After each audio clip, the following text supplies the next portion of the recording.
Hello everyone, सभी का welcome है Y T your English tutor पे। मेरा नाम है अमन बहल। बाय प्रोफेशन मैं गवर्नमेंट ऑफिसर हूँ। पार्ट टाइम इस चैनल को चलाता हूँ और आपको मैं सिखाता हूँ इंग्लिश को एक इंग्लिश मीडियम स्टूडेंट की तरह कैसे अप्रोच करना है कॉम्पिटिटिव एग्जाम्स के लिए। अगर हिंदी मीडियम के हो या नॉन इंग्लिश बैकग्राउंड के हो तो इंग्लिश आपकी कमजोरी या मजबूरी ना हो, बल्कि आपकी स्ट्रेंथ हो, आपकी ताकत हो। इस चैनल पे आपको इस तरीके से ट्रेन किया जाता है। ज़रूर से क्लास को सब्सक्राइब कर लें। 5 ही मिनट में आप देखेंगे बिल्कुल बेसिक से इंग्लिश को कैसे अप्रोच करना है। आज की क्लास बेस्ड होगी द स्पीकिंग ट्री सेक्शन से इस आर्टिकल पे। स्पीकिंग ट्री में ऐसे आर्टिकल छपते हैं जिनको पढ़ के आपको डर लगेगा। Philosophy, morality, richness, divinity, God, भगवान, ऐसी चीज़ों पे लिखे होते हैं। तो कोशिश करेंगे इस आर्टिकल को, जो आपको पढ़ने में मुश्किल लग रहा है, आप आसान तरीके से प्रोसेस कर सकें। चलिए शुरू करते हैं क्लास को। आइए कुछ नया सीखते हैं।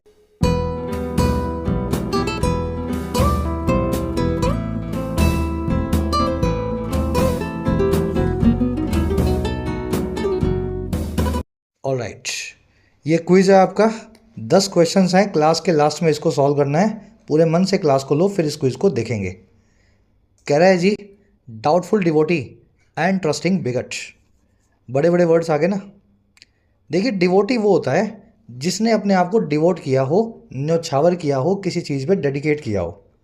डाउटफुल वो होता है जिसको डाउट हो, जिसको शक हो, जो आंख बंद करके विश्वास ना करता हो। कह रहा है जी, डाउटफुल डिवोटी ऐसा आदमी जिसके मन में यकीन भरोसा तो है, न्यौछावर तो है वो किसी चीज़ पे, लेकिन वो डाउटफुल भी है, एकदम पागल नहीं है, आंखें बंद करके नहीं बैठा। और इसका कंपैरिजन किया जा रहा है ट्रस्टिंग बिगट से। बिगट वो लोग होते हैं जिन्होंने किसी चीज़ पे अपनी धारणा बना ली है, अपना मानस बना लिया है, और फिर उस चीज़ को डिफेंड करने के लिए वो किसी से भी लड़ जाएंगे। आप बिगट देखेंगे पॉलिटिकल पार्टीज़ के, रिलीजियस जो हैं फंडामेंटलिस्ट देखेंगे आप, हमारा रिलीजन सबसे अच्छा, हमारी पार्टी सबसे अच्छी। तो ट्रस्टिंग बिगट्स कौन होते हैं? जिन्होंने ट्रस्ट कर रखा है आंखें बंद करके और किसी भी चीज़ के लिए लड़ाने को तैयार है। इन दोनों लोगों को कंपेयर किया जाएगा आज के आर्टिकल में। चलिए टाइटल पैराग्राफ को देखते हैं। ये वर्ड्स देख लेना, बिगट अभी आगे आएगा। ये डिवोटी, जिसने अपने आप को डिवोट किया हो। कह रहा है जी, unless you doubt your wisdom is in doubt. बहुत ही पावरफुल लाइन है ये, समझो इसका मीनिंग। कह रहा है जी, अगर ऐसा ना हो, अनलेस, अनलेस का क्या मीनिंग होता है? अगर ऐसा ना हो। अच्छा, ये वर्ड आपको नहीं पता तो इसका मीनिंग कहीं नोट कर लो, बार बार आएगा ये वर्ड। अगर ऐसा ना हो, और कैसा ना हो? अगर आप डाउट ना करें, अगर आप चीज़ों पे शक ना करें, तो फिर आपकी जो समझदारी है, जो बुद्धिमानी है, वही डाउट में है, उसी पे ही हमें शक है। अगर सवाल पूछने की क्षमता आप में नहीं है, डाउट करने की, तो आप एक मूर्ख हैं। विजडम का आप में, आपकी विजडम पे हमें डाउट है। आगे बात समझ में। सेंटेंस सिंपल है। अनलेस कंजंक्शन है, यू सब्जेक्ट है, डाउट इसकी वर्ब है, यू डाउट। विजडम दूसरा सब्जेक्ट है, वर्ब है इसकी इस। कुछ कुछ फर्स्ट कंडीशनल जैसा ही है ये, कुछ कुछ है ना। अनलेस और इफ में ज़्यादा फर्क नहीं होता। इफ प्लस में not is equal to unless, if plus में not is equal to unless. तो if you do not doubt, उसी को अपने लिख रहे हैं अनलेस यू डाउट। तो फर्स्ट कंडीशनल का इस्तेमाल किया गया है सेंटेंस में। चलिए वे ग्रामर कॉन्सेप्ट करवाएंगे आपको। जो बच्चे क्लास में रेगुलर हैं, इस कॉन्सेप्ट को अच्छे से जानते हैं, जल्दी से इसको रिवाइज कर लो। इन 3 वर्ड्स पे खास ध्यान रखना है इंग्लिश में, अनलेस, अनटिल और लेस्ट। देखिए, अनलेस का मतलब है, अनलेस का मतलब है अगर ऐसा ना हो। अनटिल का मतलब है जी जब तक ऐसा ना हो। लेस्ट का मतलब है कहीं ऐसा ना हो। ये याद करना पड़ेगा आपको। तीनों वर्ड्स के मीनिंग अगर नहीं आते हैं तो देख लो, लिख लो, बार बार आएंगे मीनिंग, बार बार देखना। ये इन तीनों वर्ड्स में कि आपने ना जो है इन वर्ड्स के मीनिंग में खुद ही लगा रखा है।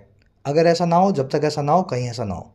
इसलिए इन वर्ड्स के साथ में जो क्लोज लगा हो उसमें कभी भी नेगेटिव सेंटेंस मत बनाना। सेंटेंस में नोट का इस्तेमाल मत करना। जैसे law can never be enforced unless fear doesn't support it. कानून को कभी भी लगाया नहीं जा सकता, एनफोर्स नहीं किया जा सकता। और कब नहीं किया जा सकता? अगर ऐसा ना हो, अनलेस, अगर ऐसा ना हो, अगर उसको डर का सपोर्ट ना हो, फियर उस कानून को सपोर्ट न, जो है ना करे। अगर किसी कानून में सज़ा का प्रावधान ही ना हो तो फिर उस कानून को कैसे लगाएं, और कोई उस कानून को क्यों माने? समझ पा रहे हैं ना? डर जो होता है वही कानून को लगवाने की फाउंडेशन को बनाता है। सेंटेंस आपने समझ लिया। हिंदी में गलती है इसमें, अंग्रेजी में अनलेस इसमें लग चुका है, अगर ऐसा ना होगा मीनिंग आ चुका है। तो फिर ये जो बाद वाला क्लोज देख रहे हो ना भाई साहब, इसमें नोट नहीं आना चाहिए। क्या करना है, इस नॉट को निकाल देना है। और फिर इसको आप अफर्मेटिव बना रहे हैं तो वर्ब को अपने हिसाब से चेंज कर दो, फियर के हिसाब से सपोर्ट्स लिख दो, है ना। इंडेफिनिट टेंस है, fear supports it.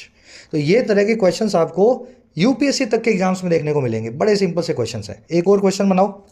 One doesn't know what is good until we haven't lost it. कोई भी आदमी ये जानता ही नहीं है क्या अच्छा है, कोई भी आदमी समझ ही नहीं पाता क्या अच्छा है जब तक वो उसको खो नहीं देता है। वी की जगह पे वन ही लगा देता हूँ और हैवंट की जगह पे हैजंट लगा देता हूँ, ठीक है। तो जब तक कोई आदमी किसी चीज़ को खो ना देना तब तक उसको उसकी अच्छाई के बारे में नहीं पता लगता। बड़ा ही सिंपल सेंटेंस है, मेरे ख्याल से सभी लोग सही करेंगे। कमेंट्स में डालो, प्रैक्टिस आपकी भी साथ में होनी चाहिए। सही गलत होगा कमेंट में मैं बता देता हूँ, है ना, डालो सभी कमेंट में। थर्ड वाला देखते हैं। Be careful लेस्ट you don't fall from the tree. Careful हो जाओ, सावधान हो जाओ, कहीं ऐसा ना हो कि आप पेड़ से ही ना गिर जाओ। You don't fall from the tree. Again lest लगा हुआ है, कहीं ऐसा ना हो वाला मीनिंग आ गया। तो फिर यू डोंट फॉल ये ऐसे नहीं लिख सकते आप यहाँ लिखेंगे you fall from the tree. अब लेस्ट के साथ में एक एडिशनल जो है ना कंडीशन को दिमाग में बैठा लेना। एडिशनल कंडीशन ये है कि लेस्ट अपने साथ में शुड लेता है और साथ में लेता है वर्ब की बेस फॉर्म को, ठीक है। और ये जो शुड है ना, शुड ये लिखा जाए या ना लिखा जाए ये यहीं पे है। चाहे तो मैं शुड को लिख दूं, नई अंग्रेजी के हिसाब से मॉडर्न अंग्रेजी में लिखा जाता है, और पुरानी अंग्रेजी में लिखा नहीं जाता था तो बिना शुड के लिखा जाता था। लेकिन इस्तेमाल होगा वर्ब के बेस फॉर्म का। यहाँ पे यू है ना तो फॉल लगाया है, मान लीजिए यहाँ पे शी लिखा होता तो भी फॉल ही आने वाला था। बीच वाला शुड आप चाहे लिखें चाहे आप ना लिखें। तो लेस्ट के साथ ये याद रखेंगे, शुड का इस्तेमाल ऑप्शनल है लेकिन बेस फॉर्म का इस्तेमाल करना है चाहे सब्जेक्ट कोई भी हो, ठीक है, बिना एस या ई एस के फर्स्ट वर्ब की फर्स्ट फॉर्म। चलिए डिटेल में हो गया कॉन्सेप्ट, आगे बढ़ेंगे। सारी वोकैब देख लो इस आर्टिकल की। समझ में आती है क्लास, अच्छी लगती है तो एक लाइक और एक शेयर दो ताकि दूसरे बच्चों तक पहुंच सके। उसी के साथ में चलिए इन क्लासेस के साथ में अगर आपको एडिशनल बूस्ट चाहिए अपनी प्रिपरेशन के लिए तो आप डाउनलोड कर सकते हैं आपकी अपनी ऐप को, your English tutor. Comment section में लिंक रखा है, एंड्रॉयड और iOS दोनों पे अवेलेबल है। ऐप पे आपको कोर्सेज मिल जाएंगे अलग अलग एग्जाम्स के, अलग अलग टॉपिक्स के, सब्जेक्ट्स के। जैसे कि राइटिंग का कोर्स है, जनरल कोर्स है जहाँ बेसिक्स टू एडवांस्ड आपको राइटिंग सिखाते हैं किसी भी एग्जाम के लिए। कोर्स के प्राइस पे थोड़ा इंक्रीज़ आने वाला है, इंक्रीज़ आने से पहले आप डिस्काउंटेड प्राइस पे इसका फ़ायदा ले सकते हैं। उसी तरीके से आपको यूपीएससी का माइग्रेशन कोर्स मिल जाएगा, अभी लॉन्च हुआ है 1.5-2 महीना पहले, जिसमें आपको यूपीएससी के हर आस्पेक्ट को इंग्लिश में हैंडल करना सिखाया जा रहा है। चाहे वो फिर एसे हो, प्रेसी हो, सीसेट हो, आंसर राइटिंग हो, कंपलसरी पेपर हो, वोकैब या ग्रामर हो। मेंटोरशिप भी अवेलेबल है इस कोर्स में। विद मेंटोरशिप या विदाउट मेंटोरशिप इस कोर्स का फ़ायदा ले सकते हैं। साथ ही आपको एसएससी बैंक के कोर्स भी मिल जाएंगे। ये नंबर है व्हाट्सएप, इस नंबर पे आप टीम से व्हाट्सएप करके बात कर सकते हैं। एसएससी बैंक के कोर्सेज में कंटेंट को अपडेट किया जा रहा है। इस साल के मेंस एग्जाम्स का फ़ायदा इन कोर्स के जरिए उठा पाएंगे। ऑलराइट, वोकैब शीट है अपनी, ठीक है, 5 वर्ड्स हैं। डिक्टम से शुरू करेंगे। नया जैसे ये वर्ड आपके लिए बहुत दिनों बाद आया और बहुत ही कॉम्प्लिकेटेड वर्ड है। आसान मीनिंग है इसका रूल ऑफ थंब, फॉर्मूला। जो बात आपने पकड़ रखी है ना, भी ऐसा होता है तो ऐसा होता है, बादल आएंगे तो बारिश हो जाएगी, रूल ऑफ थंब सही है ना, ये बादल होंगे तो बारिश हो जाएगी।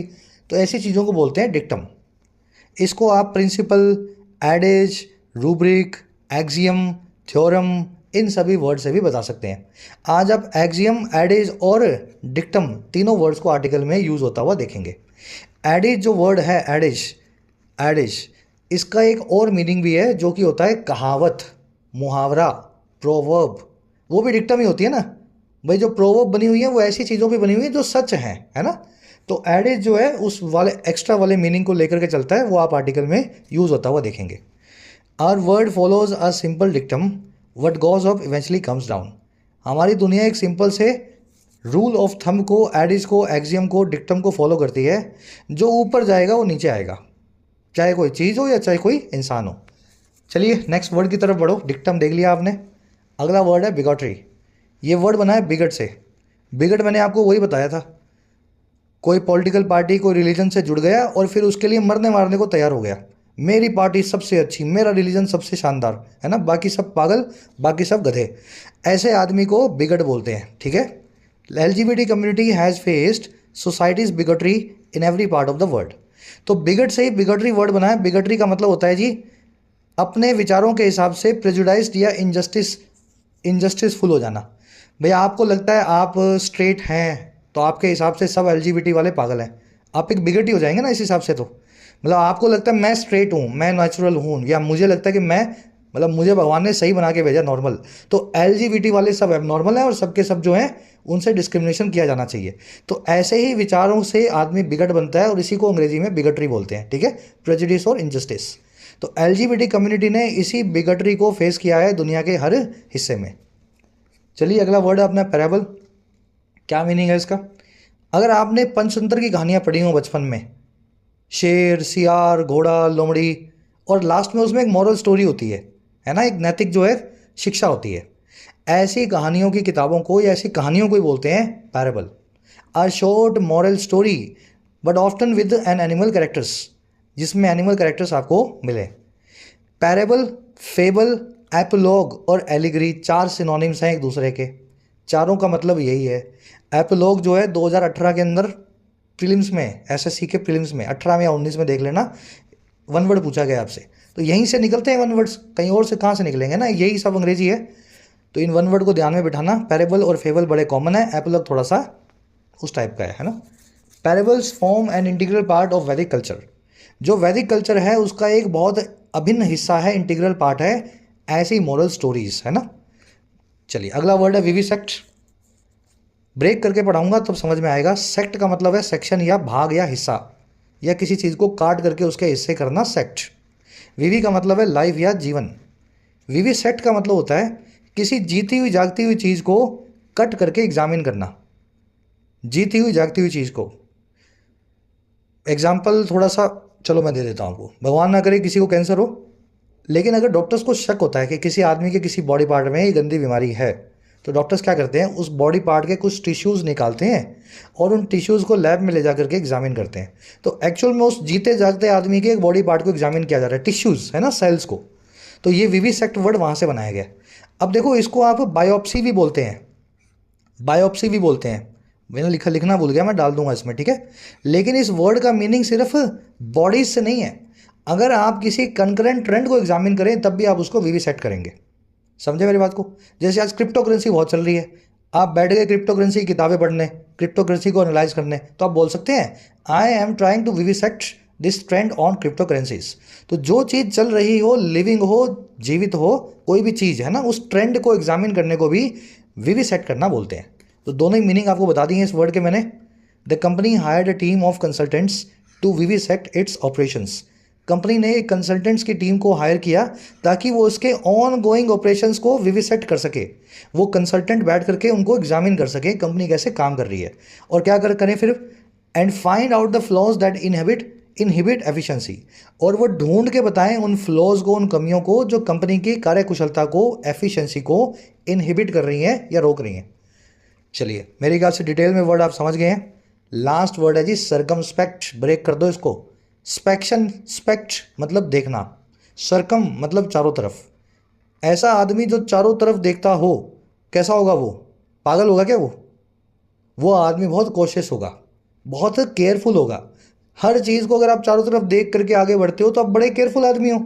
तो सर्कमस्पेक्ट वर्ड का मतलब ही यही है, केयरफुल या cautious. Little kids should be circumspect while dealing with strangers. छोटे बच्चों को केयरफुल या कॉशियस होना चाहिए जब वो अनजान लोगों से बातचीत करते हैं या डील विद करते हैं।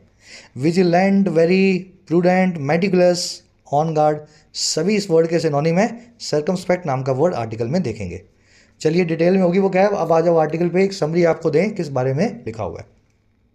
समरी ये है कि अगर आप अंधी भक्ति में पड़ गए हो किसी भी चीज़ की तो आज ही छोड़ दो, चाहे वो आपका रिलीजन है, चाहे वो कोई पॉलिटिकल पार्टी है, या चाहे कोई आपका दोस्त ही क्यों ना हो, कोई ऐसा कोई रिश्तेदारी क्यों ना हो जिसकी एकदम ऑ में पड़ गए हो आप, जिसकी ऑ का मतलब होता है एकदम किसी चीज़ के लिए हिप्नोटाइज हो जाना।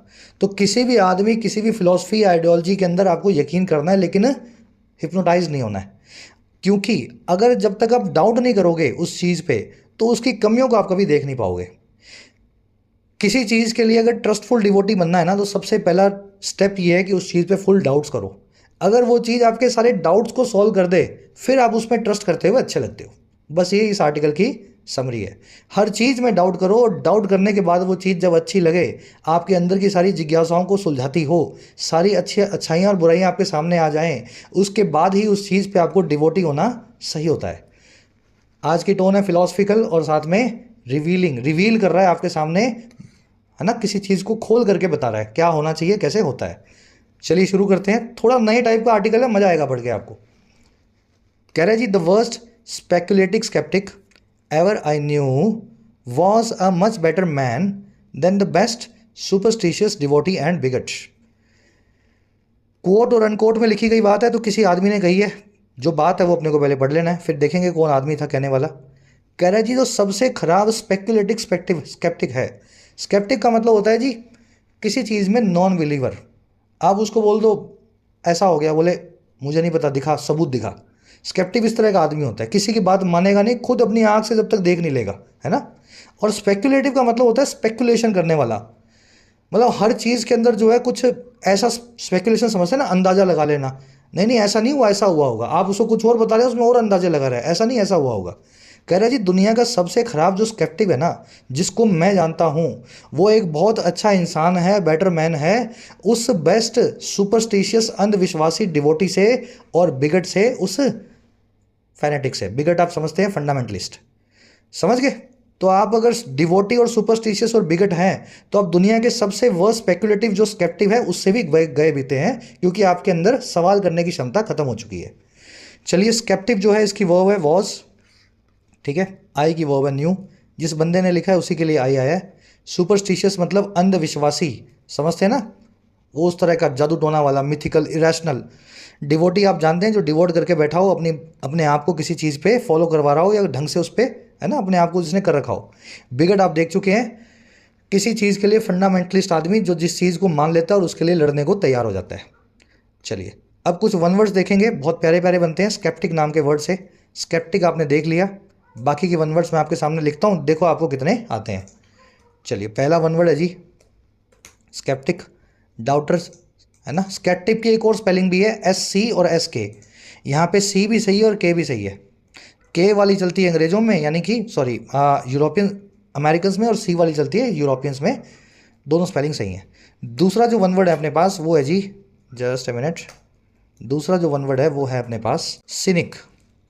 और तीसरा जो वन वर्ड है वो है निहिलिस्ट, ठीक है, निहिलिस्ट। थोड़ा इनका आपस में कनेक्शन भी है तीनों का, लेकिन मेरे तो तीनों दिमाग में एक साथ बैठे हुए हैं, तो मैं इनको तीनों को साथ ही पढ़ता हूँ और पढ़ाता हूँ। देखिए, सिनिक ऐसा आदमी है जो डाउटर ऑन अदर्स इंटेंशंस। उसको हमेशा लगता है कि दूसरा आदमी हमेशा खराब ही करेगा। सिनिक कभी भी आशावादी नहीं होता, निराशावादी होता है। कोई भी काम इसके साथ अच्छाई भी कर दोगे ना, तब भी ये बोलेगा कि मेरी अच्छाई आपने की, जरूर आपकी भी कुछ अच्छाई इसमें छिपी है। समझ के, दूसरों की इंटेंशन पे इसको हमेशा ही डाउट होता है, ठीक है, निहायती उस टाइप का आदमी। और तीसरा बना निहिलिस्ट, साथ में याद कर लेना। निहिलिस्ट होता है अ पर्सन डाउटर या a doubter on established principles, morals और रिलीजन्स, ठीक है, प्रिंसिपल्स। चलो ठीक है, निहिलिस्ट ऐसा आदमी है जिसको इस्टेब्लिश जो सारे मॉरल्स, रिलीजन जो बने हुए हैं उन पे उसको डाउट होता है। वो बोलता है ये क्या है, प्रूव करके बताओ। तो इसके लिए एक और वर्ड है अपने पास, एनार्किस्ट। निहिलिस्ट एक नेगेटिव वर्ड है, पॉजिटिव वर्ड नहीं है। ये नेगेटिव वे में डाउट करता है हर चीज़ पे।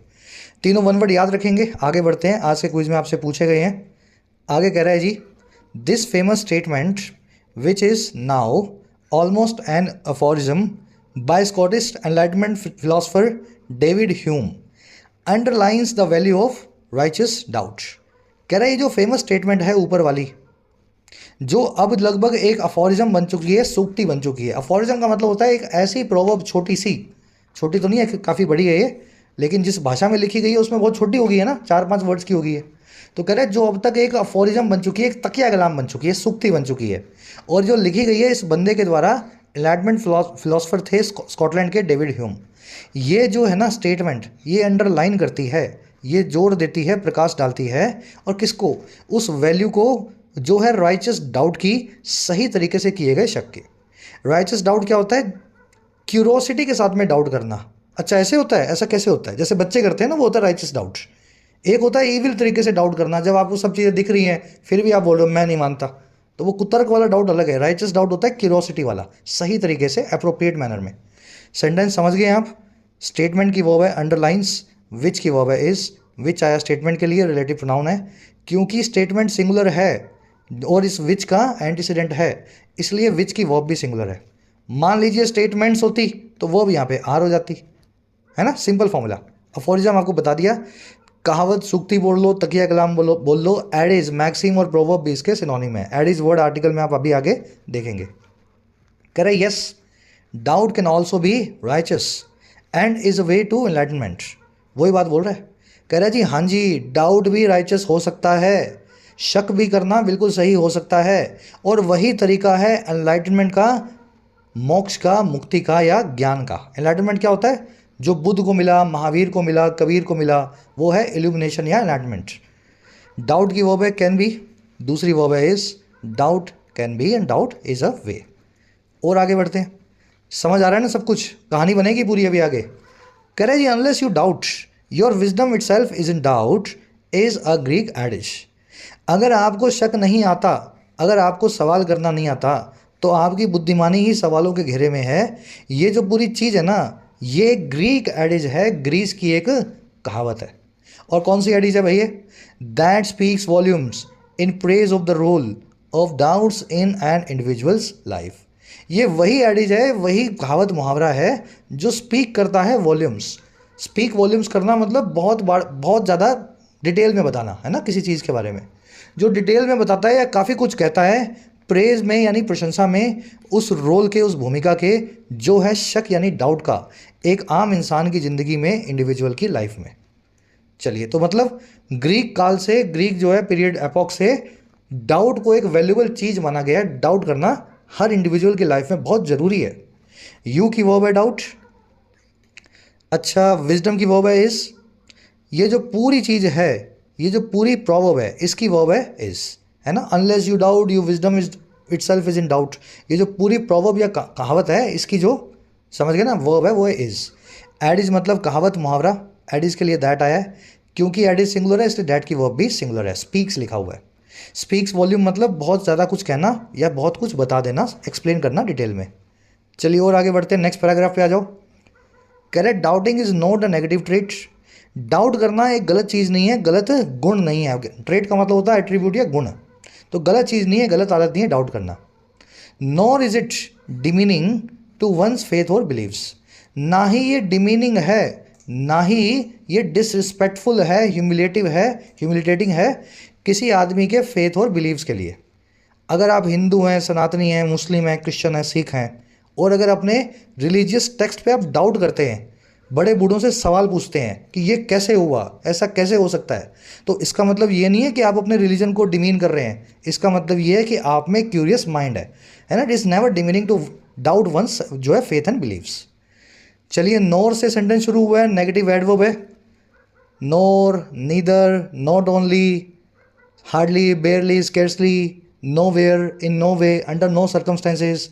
ये सारी नेगेटिव एडवर्ब्स जब भी सेंटेंस या क्लोज के शुरू में आ जाती हैं, हेल्पिंग वर्ब को सब्जेक्ट से पहले लाके खड़ा कर देती हैं, इसलिए वर्ब को सब्जेक्ट से पहले रखा गया है।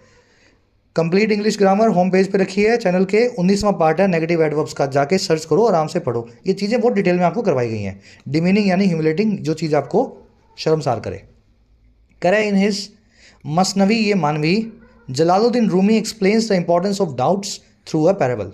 कह रहे अपनी किताब में, ये जो रूमी नाम के एक फ़िलासफ़र थे 12th सेंचुरी के, इस्लामिक फ़िलासफ़र थे, ये एक्सप्लेन करते हैं इंपॉर्टेंस को डाउट की एक पैराबल के थ्रू, एक छोटी सी मॉरल स्टोरी के थ्रू। पैराबल आप समझते ही हैं, कहानी, स्टोरी, एनेक्डोट, एलिगरी, है ना। फेबल भी था ना इसका सिनोनिम, फेबल। एक और भी था, बताया था आपको मैंने, ये सारे इसके सिनोनिम्स हैं, याद रखना, वन वर्ड्स हैं। चलिए आगे बढ़े। कहानी बताएगा वो आपको। Once a disciple told his master that a certain man in the village was full of doubts about everything. एक बार एक डिसाइपल ने, शिष्य ने, चेले ने, टोल्ड यानी किया, बताया अपने गुरु को, मास्टर को, कि एक सर्टेन मैन जो है गांव में, वो फुल ऑफ डाउट्स है, शक से भरा हुआ है हर चीज़ के लिए, हर चीज़ पे वो सवाल पूछता है। डिसाइपल आप समझ गए हैं, अनुयायी, चेले या फॉलोअर को बोलते हैं। इसको अडहेरेंट भी बोल सकते हैं, है ना। स्टूडेंट बोल दो अगर आम भाषा में इसको समझना है तो स्टूडेंट ने बताया अपने मास्टर को, मैन की वर्ब है वॉस।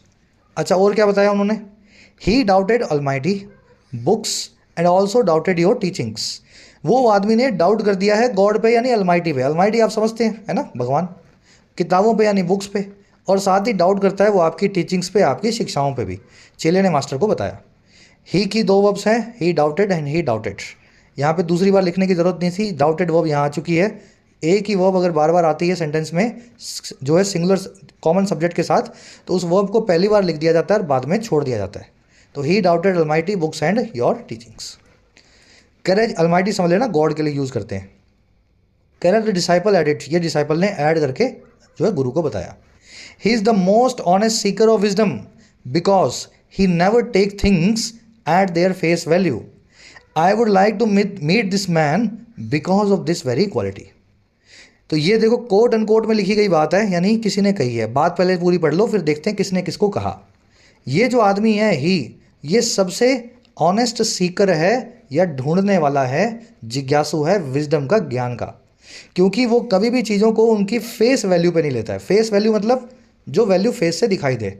घर वालों ने बता दिया अपने रिलीजन में ऐसा होता है तो ऐसा ही होता है, या इस किताब में ऐसा लिखा हुआ तो इस किताब में ऐसा ही होगा, या आपकी पार्टी ने जो कर दिया वो सब सही है। तो ये आदमी जो है ना, ये सबसे ऑनेस्ट सीकर है, क्योंकि ये फेस वैल्यू पे किसी चीज़ को लेता ही नहीं है। इसको आप जो बताओगे ना उस चीज़ को मानेगा ही नहीं, अपनी तरफ से तो उस पर सवाल करेगा। और मैं चाहूँगा इस आदमी से मीट करना, क्योंकि इसकी इसी क्वालिटी की वजह से, because of this very quality. ठीक है, ये किसने कहा? सेड द मास्टर, ऐसा कह दिया मास्टर ने चेले को। और कैसे कहा? Much to the astonishment of his complaining disciple. ये बात उन्होंने कह दी मास्टर जी ने एस्टॉनिशमेंट को बढ़ाते हुए, सरप्राइज को बढ़ाते हुए, अपने कंप्लेन करते हुए शिकायती चेले की, डिसाइपल की। तो वो तो शिकायत लेकर के आया था, इसने उस शिकायत को और ज़्यादा बढ़ा दिया, या एस्टॉनिशमेंट को बढ़ा दिया, सरप्राइज को बढ़ा दिया। सेंटेंस समझ लो, फिर स्ट्रक्चर समझाता हूँ। ही की वर्ब है इज, ही आया उस बंदे के लिए जो गांव में आया था। अगेन ही की वर्ब है टेक्स, फेस वैल्यू आपने देख लिया। फेस की वैल्यू जैसा बताया गया वो फेस वैल्यू है, जो आप डिस्कवर करोगे वो ट्रू वैल्यू होगी, है ना। आई की वर्ब है वुड लाइक, मास्टर की वर्ब है सेड। मच टू प्लस में कोई एडजेक्टिव, मच टू प्लस में कोई noun, much to astonishment, much to surprise, much to embarrassment, much to disappointment. इसका मतलब होता है जी डिसअपॉइंटमेंट को, एस्टॉनिशमेंट को, सरप्राइज को, एम्बेरसमेंट को बढ़ाते हुए। Shalini failed in the exam for the 6th time much to her disappointment.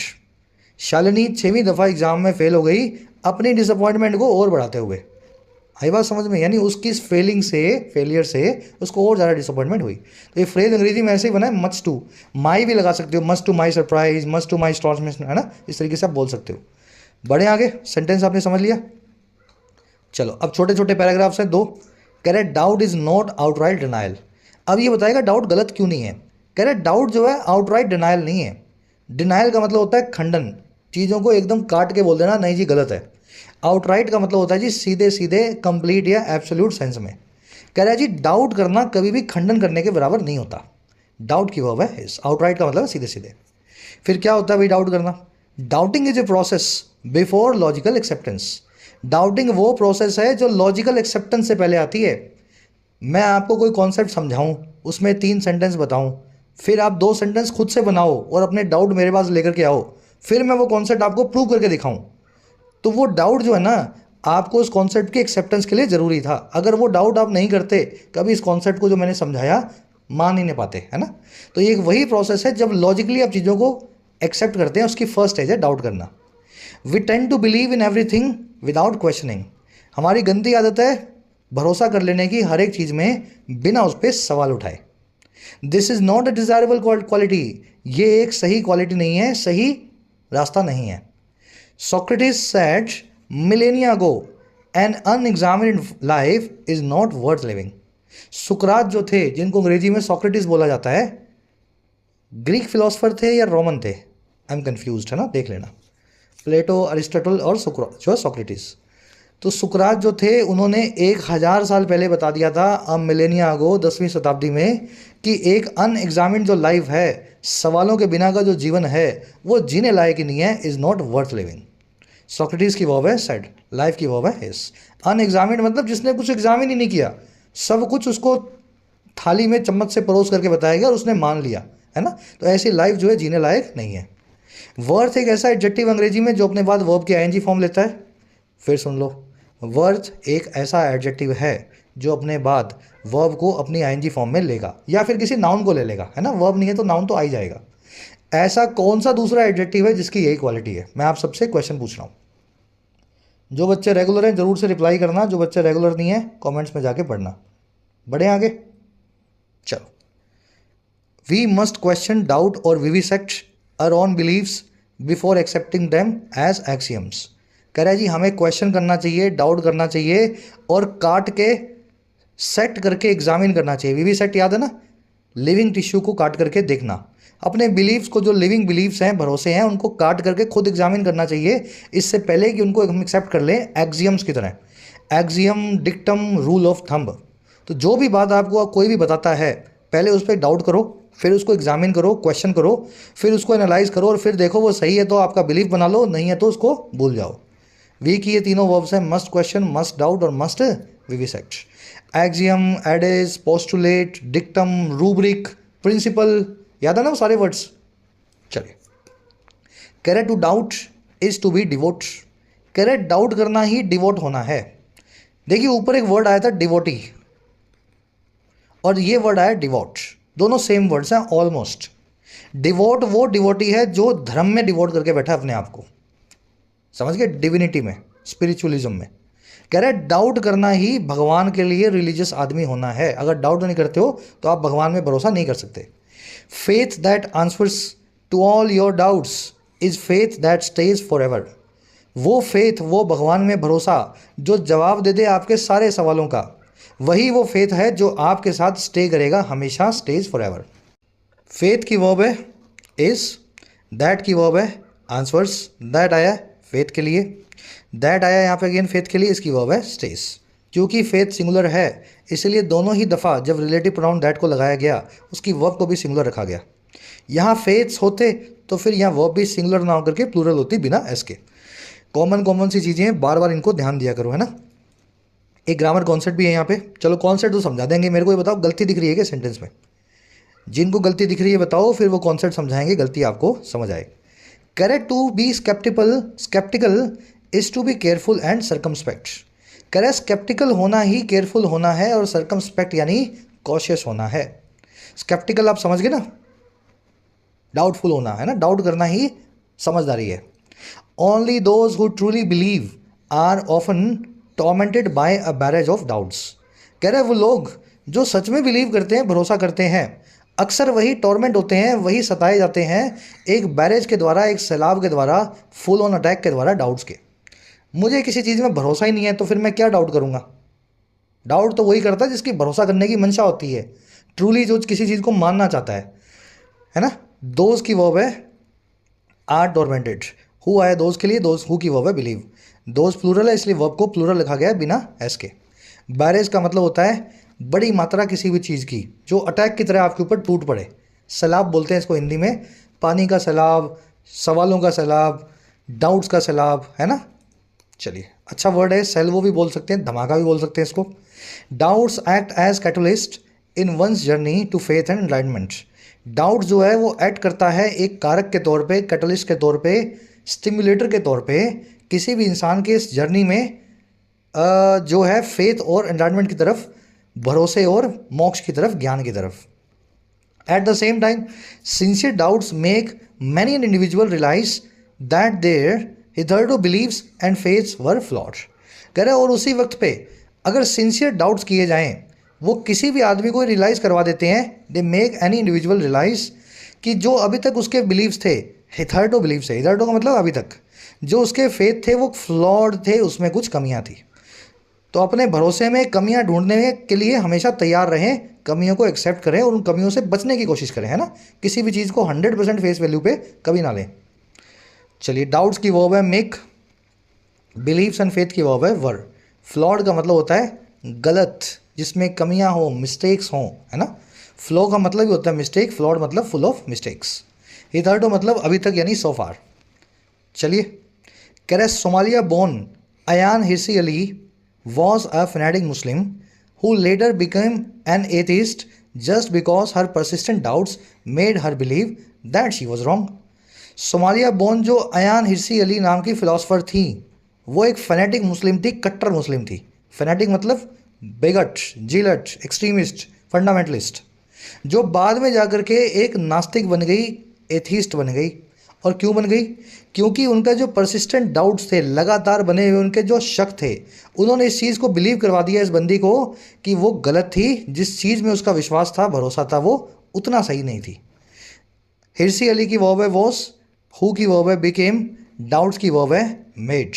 Positive verb का इस्तेमाल किया गया, they made her believe. Make जब भी एक्टिव में पॉजिटिव की तरह यूज़ होगी तो आप वर्ब की बेस फॉर्म का इस्तेमाल करेंगे। Positive verb, chapter 46 basic English grammar. 50 ही चैप्टर हैं आधे आधे घंटे के। जिस बच्चे ने 25 घंटे दे लिए और एक बार रिवीजन कर लिया नोट्स बना करके, है ना, इंग्लिश उसकी पूरी सेट हो जाती है। तो होम पेज पे जाओ, बेसिक ग्रामर को फॉलो करो। शी की वर्ब है वॉस, और कुछ देखने वाला इसमें है नहीं। फेनेटिक आपने देख लिया है। एथीस्ट का मतलब होता है जी, चलो ये 5 बना दिए हैं वन वर्ड्स। पहला है थीस्ट, एथीस्ट, एग्नोस्टिक, एंटागनिस्ट और प्रोटैगनिस्ट। थीस्ट मतलब नास्तिक, आस्तिक, जिसकी आस्था बनी हो, जिसको धर्म में विश्वास हो, गॉड में विश्वास हो, भरोसा हो। एथीस्ट का मतलब है जिसका भरोसा हो ही ना गॉड में। इन दोनों का मिक्सचर होता है एग्नोस्टिक, जो ये कहता है मैं भगवान के होने से इनकार नहीं करता, लेकिन मैंने भगवान को नहीं देखा। समझ गए ना? भगवान के एग्जिस्टेंस को डिनाई नहीं करता, लेकिन वो ये भी कहता है कि एग्जिस्ट करता भी है तो ये इसका भी मुझे नहीं पता। एग्नोस्टिक बोलता है जी मैं ना नास्तिक हूँ ना आस्तिक हूँ, हो सकता है भगवान होगा तो बड़ी अच्छी बात है, नहीं होगा तो भी बड़ी अच्छी बात है। अगला है जी एंटागोनिस्टिक। एग्नोस्टिक एक रिलीजियस पर्सन भी हो सकता है। सच बता रहा हूँ मैं आपको, अपने हिंदुइज्म में तो चारवाह दर्शन भी है, नास्तिक होना भी एक दर्शन है, अपने आप में फिलॉसफी है। एग्नोस्टिक फिलॉसफी भी हिंदू दर्शन में बहुत है, जिसमें आपको भगवान से कोई दुश्मनी नहीं है। सब कर्म कांड में आप विश्वास करते हो, भरोसा करते हो, लेकिन आप इंतजार करते हो कि भगवान किस दिन मुझे दिखाई देंगे। एंटागोनिस्टिक जो है ना वर्ड, ये बिल्कुल अलग है। ये दो वर्ड है ना एक दूसरे के एंटोनिम्स हैं, प्रोटैगनिस्ट और एंटागनिस्ट। मूवी बताता हूँ मैं आपको, शोले। प्रोटैगनिस्ट होंगे जय और वीरू, ठीक है, और एंटागनिस्ट होगा गब्बर और कुछ हद तक सांबा। समझ गए ना क्या समझाना चाह रहा हूँ मैं आपको? किसी भी कहानी, किसी भी मूवी, स्टोरी या इवेंट का जो हीरो होता है वो होता है प्रोटैगनिस्ट, और जो हीरो को अपोज करे वो होता है एंटागनिस्ट, है ना। हीरो और विलन वाली कहानी समझो। तो ये दोनों वन वर्ड्स याद रखने हैं खास करके, और ऊपर वाले 3 तो आपको ऑलरेडी आते होंगे। कह रहा है जी whether doubt destroy your faith और consolidate it, one thing is sure, they strengthen your self belief. कह रहे चाहे तो डाउट आपके फेथ को डिस्ट्रॉय कर दे या फिर इसको और मजबूत कर दे, कंसोलिडेट कर दे, स्ट्रेंथ कर दे, स्ट्रेंथन कर दे या री कर दे। कह रहे एक चीज़ श्योर है, चाहे दोनों में से कुछ भी करे, ये डाउट जो है ना स्ट्रेंथन करते हैं आपके सेल्फ बिलीफ को, अपने आप में भरोसे को, ठीक है। डाउट की वजह से आपका फेथ टूट गया तो भी अच्छी बात है ना, गलत फेथ था तो कोई टूट गया, डाउट किया आपने, सवाल किया, आपको पता लगा मैं गलत चीज़ को फॉलो करता हूँ, और या फिर वो चीज़ अब सही निकली तो आपको उस पर भरोसा हो गया। अल्टीमेटली आपको अपने आप पे भरोसा होने लगता है डाउट करने की वजह से। डाउट्स की 2 वर्ब है, डिस्ट्रॉय एंड कंसोलिडेट। डिस्ट्रॉय यानी खराब करना, निस्तनबूत करना, कंसोलिडेट यानी मजबूत करना, स्ट्रेंथन या रीइंफोर्स करना। रीइंफोर्स है ना, रीइंफोर्स। रीइंफोर्स की एक ऑल्टरनेटिव स्पेलिंग है रीइंफोर्स, दोनों सही हैं, आजकल ये वाली चलती है। थिंक की वर्ब है इज, दे की वर्ब है स्ट्रेंथन, दे है ऑफ कोर्स डाउट्स के लिए। कह रहे doubting is an internal rinsing. Doubting जो है आंतरिक सफाई है, इंटरनल रिंजिंग है। रिंजिंग का मतलब होता है प्योरीफिकेशन। पानी डाल करके आप किसी चीज़ को गोल गोल घुमाते हो, किसी बर्तन को, फिर पानी को बाहर उड़ेलते हो, क्लींजिंग होती है ना, इसी को बोलते हैं अंग्रेजी में रिंजिंग। कह रहा है it is a procedure of self purification because at the end of the day you are answerable to yourself, not to an imaginary god और imposed and borrowed belief system. बड़ी powerful line है ये। कह रहा है doubting जो है ना एक प्रोसीजर है सेल्फ प्योरिफिकेशन का, अपने आप की शुद्धि का, क्लींजिंग का। क्योंकि जब अंत आएगा ना तो आप किसी के लिए जिम्मेदार नहीं है, किसी को जवाब देनी है सिवा अपने को छोड़ के। अपने आप को ही आप जो है जवाब देने लायक होने वाले हैं जब दिन आएगा, जो वक्त आएगा। ना कि किसी भगवान को आप जवाब देंगे जो इमेजिनरी है, जिसको आपने देखा ही नहीं, या फिर उस बिलीफ सिस्टम को आप जवाब देंगे जो इस वजह से आपको मिला है क्योंकि आप उस घर में पैदा हुए थे। आप मुस्लिम के घर में पैदा हुए थे तो मुस्लिम है, हिंदू घर में पैदा हुए थे तो मुस्लिम जो है हिंदू हैं। तो इम्पोज्ड बिलीफ सिस्टम को जवाब नहीं देना, आपको अपने आप को ही जवाब देना है उस दिन। चलिए, इट की वर्ब है इज, यू की वर्ब है आर। प्योरिफिकेशन का मतलब है क्लिनजिंग। इम्पोज मतलब जबरन आप पे लगाया गया। बोरोड का मतलब है जिसको आपने बोरो किया, किसी से उधार में मांग के लाए हो। To be sure to oneself, doubting is a sine qua non. शायद मैं इसको प्रोनाउंस गलत कर रहा हूँ, साइने क्वा नॉन ऐसा कुछ है ना। कह रहे जी अपने आप के लिए अगर ट्रू होना है, सच्चा बनना है अपने आप के लिए, तो उसके लिए डाउटिंग एक साइने क्वा नॉन है। अब ये क्या होता है, सही तो मैं बोल नहीं पा रहा हूँ लेकिन इसका मीनिंग मैं आपको तोड़ के बता देता हूँ। नॉट का मतलब है नहीं, नॉन मतलब नॉट, साइने का मतलब है जी विदाउट, और क्वा का मतलब है which, without which not. Greek word है ये या लैटिन है देख लेना। इसका मीनिंग ये होता है एक ऐसी चीज़ जिसके बिना काम नहीं चले, मोस्ट नेसेसरी कंडीशन और डिमांड। तो अपने आप के लिए सच्चा होने के लिए आपको डाउटिंग जो है फर्स्ट कंडीशन है, प्री रिक्विजिट है, साइने क्वा नॉन है, ठीक है, मस्ट कंडीशन है। ये वर्ड अगर ब्रेक करके याद करोगे ना, फिर कोई दूसरा ग्रीक लैटिन वर्ड आएगा वहाँ पे ये चिपक जाते हैं। साइने वर्ड कहीं और आएगा, साइने का मतलब मैंने आपको बता दिया है ना, विदाउट। कैरेसो paraphrasing Rene Descartes famous dictum cogito ergo sum, I think therefore I am, you doubt therefore you are. कह रहे जी इस प्रकार से पैराफ्रेज करें। पैराफ्रेज का मतलब है अपनी भाषा में बोलना, डिफरेंट वर्ड्स में किसी बात को कहना। और किसको, डेसेक्रेट्स की फेमस डिक्टम को। ये बंदा है कोई फिलोसफर है, इनकी एक फेमस रूल ऑफ थंब है या इनकी एडिज है, मुहावरा या सूक्ति है। और वो क्या है, वो इस लैंग्वेज में, अजीब सी लैंग्वेज में, कोजिटो अर्गो सम, जिसको मैं नहीं जानता। इसका इंग्लिश मीनिंग क्या है, इसका इंग्लिश मीनिंग ये है, मैं सोचता हूँ इसीलिए मैं हूँ, तुम डाउट करते हो इसीलिए तुम हो। समझे कितनी पावरफुल लाइन है ये। मैं हूँ, मैं सही, मैं सच हूँ, मतलब मैं हकीकत हूँ। और मुझे कैसे पता लगा, क्योंकि मैं सोच सकता हूँ। अगर मैं सोच ना सकता होता तो मैं कैसे होता। और तुम भी इसीलिए हो क्योंकि तुम डाउट कर सकते हो। सोचना और डाउट करना ही इंसान को इंसान बनाता है, कहने का मतलब ये, कोजिटो अर्गो सम। चलिए, I think, I am, you doubt, you are simple words हैं, सिंपल सब्जेक्ट वो मिला लेना। पैराफ्रेज करना, किसी बात को हूबहू ना कह करके, है ना, वैसे कहना। हूबहू कहने के लिए अंग्रेजी में एक वर्ड है, वन वर्ड आपको बता देते हैं। अब देखो मेरे दिमाग में आता और मुझे बताए बिना रहा नहीं जाता, ठीक है, कहीं काम आ जाएगा देख लेना। वर्बैटिम, शब्दशः वर्बैटिम, ठीक है, हूबहू। और शब्दशः ना कहना हो तो पैराफ्रेज। कह रहे जी doubting is the final statement in positive self assertiveness. शक करना फाइनल स्टेटमेंट है उस पॉजिटिव सेल्फ असर्टिवनेस की, सेल्फ कॉन्फिडेंस की। असर्टिवनेस मतलब कॉन्फिडेंस, कॉन्फिडेंस, कॉन्फिडेंस। चलिए यहीं पर रैपअप करेंगे। डाउट के ऊपर पूरा लेक्चर था, होपफुली आपको समझ आया होगा। ऐसे लेक्चर्स इसीलिए लेता हूँ जानबूझ करके कि किसी रिलीजन, किसी पार्टी वार्टी की पूंछ पकड़ के अपनी पढ़ाई मत खराब करना, है ना। मैं उस पार्टी का कार्य करता हूँ। आ जाओ जल्दी से, आ जाओ अपने क्विज पे। Which of the following best describes the author's views on the relationship between doubt and faith. इनमें से कौन सी चीज़ सबसे अच्छे तरीके से डिस्क्राइब करती है ऑथर की व्यू को उस रिश्ते पे जो डाउट और फेथ के बीच में है।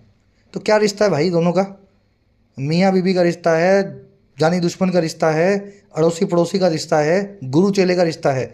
4 रिश्ते आपके सामने लिखे गए हैं, हिंदी कर लो, सिंपल निकाल लोगे मीनिंग तो आपका आंसर निकल आएगा। फर्स्ट कमेंट में मैं अपना आंसर डाल रहा हूँ, मेरे वाले से मैच कर लेना। बड़े सेकंड पे, what conclusion can be drawn from the passage regarding the relationship between doubt and self assertiveness. Doubt और सेल्फ असर्टिवनेस का क्या रिश्ता है इस पैसेज के हिसाब से। ऊपर तो पूछा था डाउट और फेथ का, यहाँ पूछा सेल्फ असर्टिवनेस का। कोशिश करो, आसान क्वेश्चंस हैं, जिसका मीनिंग निकाल लिया आपने जिस क्वेश्चन में चारों ऑल्टरनेटिव्स का, वो क्वेश्चन आपके लिए इजी है। फर्स्ट कमेंट में मैंने आंसर डाल दिया है, वहाँ से मैच कर लेना। अब देखो ये लगातार लाइन से आएंगे वन वर्ड्स, तीसरा चौथा पाँचवा छठवां सातवां।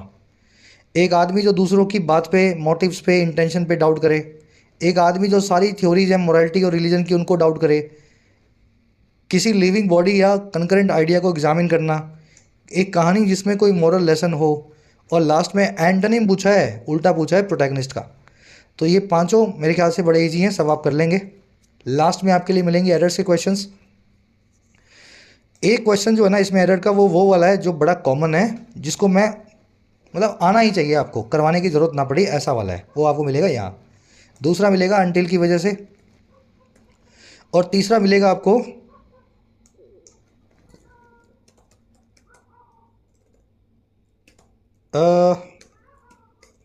एक सेकेंड, दूसरा मिलेगा अनटिल की वजह से और तीसरा मिलेगा आपको यहाँ पे।